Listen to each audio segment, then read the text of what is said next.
X-Men Origins Wolverine on paper should have been a really bad game, but actually it was the opposite. It was actually really good. Licensed movie games had a dodgy reputation, especially around about the time that it came out in the PS3 360 era.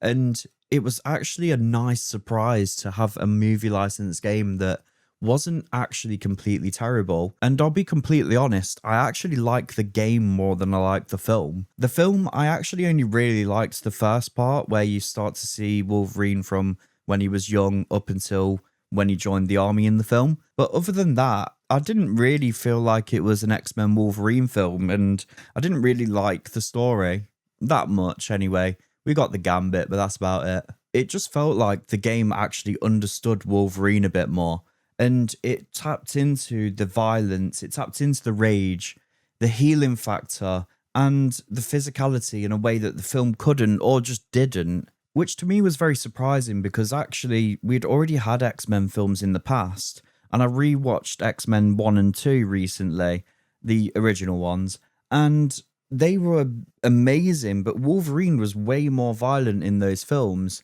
especially X-Men 2 when the soldiers come and break into the school.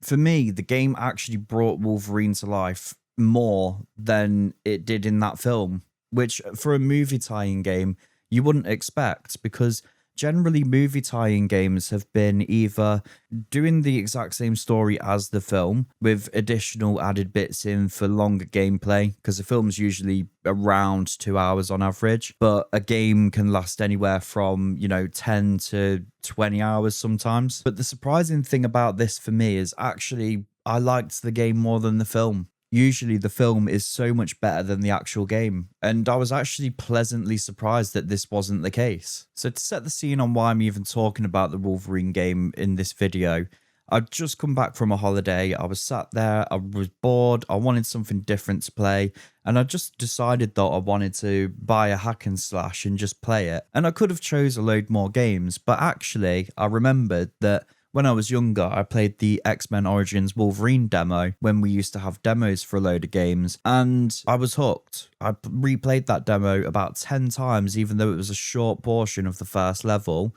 and then realized that I actually never bought the game ever. So of course, in my holiday blues and needing a bit of retail therapy, I went onto CEX and purchased my most expensive ever single purchase of a PS3 game and bought X-Men Origins Wolverine. And the whole point of me buying this game wasn't for the story, because that isn't what I was really interested in.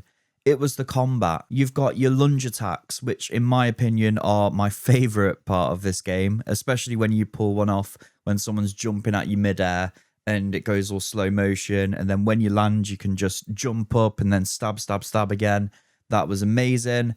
You've also got the different executions. You can literally throw people into poles that are sticking out of the walls. You can grab people, slam them down into poles that are sticking out of the ground. It just feels really satisfying to play.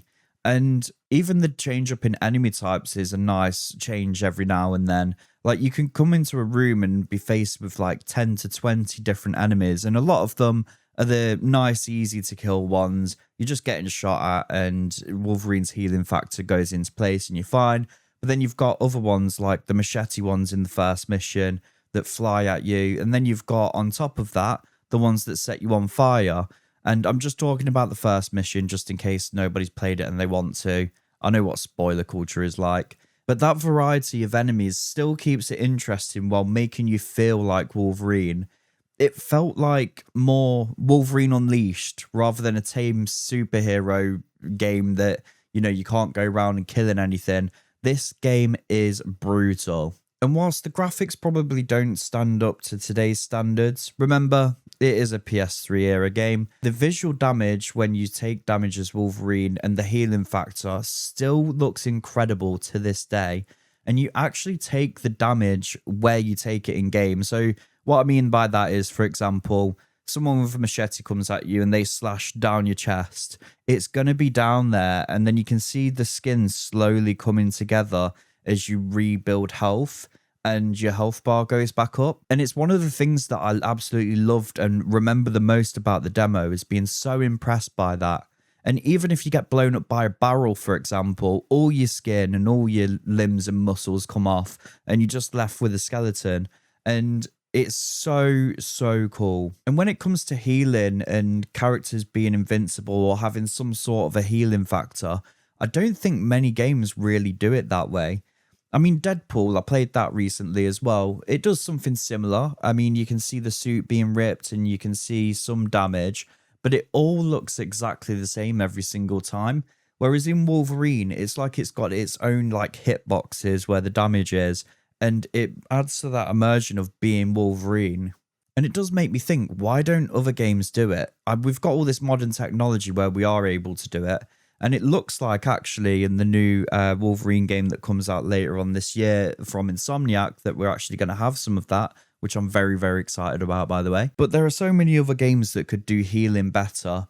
Another game that does it quite well was Far Cry 2. I actually really like the healing animations in that. You had different ones based on the different damage that you took, but you don't really see it very often. And the game, of course, is not perfect. I'm not going to sit here and say, it's a perfect 10 out of 10 game, because there are some things that, aren't as good as they could be. So, I mean, it came out with the PS3, so the dated visuals are obviously there.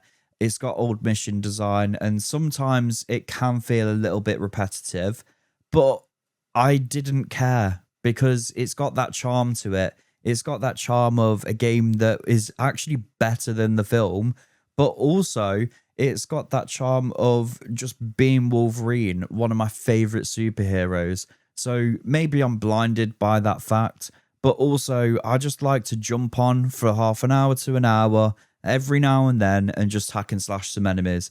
And that's what I'm trying to get out of the game, because I don't really care about the story. I've seen the film. And one thing that I hope happens is that Insomniac learns from this game what was good about it, what the fans loved, and basically just making sure that it keeps the brutality, the way, all of the healing factor, and what made Wolverine feel great in this game. But just generally as a superhero in the comics and in the films anyway, the brutality, the fact that he just doesn't stop at anything and tries to rip people apart, that's what Insomniac needs to bring into this game. And I think that apart from that, it's looking really good anyway. So I've got high hopes, but there's always that bit in the back of your mind that hopes that they don't ruin it. X-Men Origins Wolverine, by modern standards, isn't the most polished game, but back in its day, it understood the assignment better than most of the superhero games of its time, and I thoroughly enjoyed going back to it after playing the demo when I was a lot younger, and now that I'm a lot older and more mature, appreciating the game for the way it is now. And I think that Insomniac will do a better job in the modern era to bring that game back to life.